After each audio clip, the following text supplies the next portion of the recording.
বাংলাদেশের আজাদী আন্দোলনের সকল শহীদদের স্মরণ করছি। বিশেষ করে আমাদের 1947 সালের আজাদী আন্দোলনের সকল শহীদদের স্মরণ করছি। 52-এর ভাষা আন্দোলনের সকল শহীদদের স্মরণ করছি। 1971 সালের মহান মুক্তিযুদ্ধের সকল শহীদদের শ্রদ্ধার সাথে স্মরণ করছি।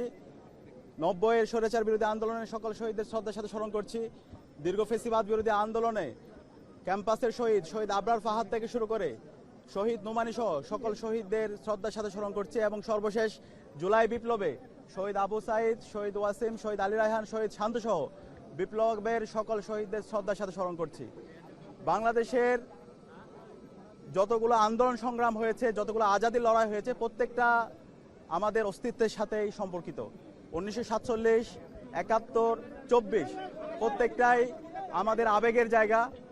এবং 1971 সাল আমাদের বাংলাদেশের জাতীয় অর্জন। 1971 সালের মাধ্যমে আমরা আমাদের মানচিত্র পেয়েছি, আমাদের পতাকা পেয়েছি এবং 16ই ডিসেম্বরের মাধ্যমে আমরা বিজয় পেয়েছি।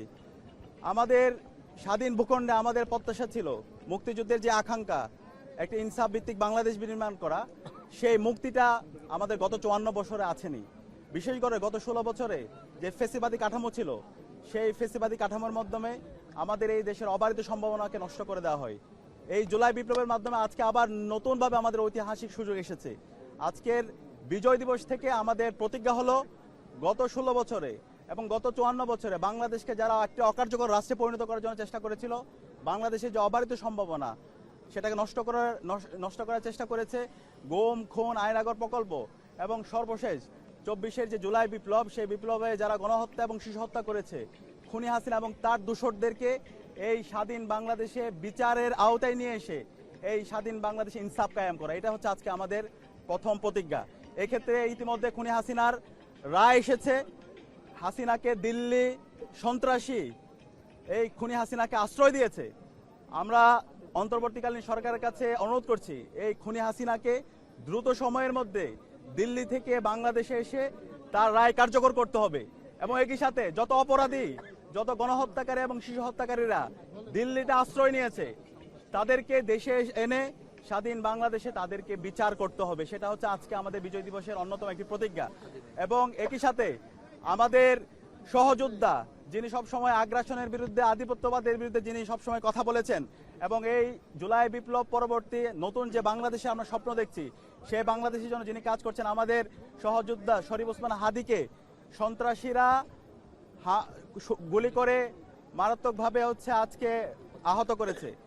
সেই সন্ত্রাসীদেরকে দ্রুত সময়ের মধ্যে অ্যারেস্ট করে তাদেরকে বিচারের আওতায় নিয়ে আসা এবং এটার সাথে যারাই পরিকল্পনাকারী আছে, পরামর্শদাতা আছে, নির্দেশদাতা আছে, তাদেরকে দ্রুত সময়ের মধ্যে আইডেন্টিফাই করা। এবং আজকে বিজয় দিবসে আমাদের প্রতিজ্ঞা হলো এই আধিপত্যবাদী শক্তি, আগ্রাসনবাদী শক্তি, তাদের বিরুদ্ধে আমাদের প্রতিরোধ জারি রাখা। বাংলাদেশে আর কখনো এই আগ্রাসনবাদী শক্তির স্থান হবে না। বাংলাদেশে রাজনীতি করবে যারা বাংলাদেশপন্থী যারা আছে তারা, এবং বাংলাদেশপন্থী সবাইকে আমরা ঐক্যবদ্ধ হওয়ার জন্য এই বিজয় দিবসে অনুরোধ করছি।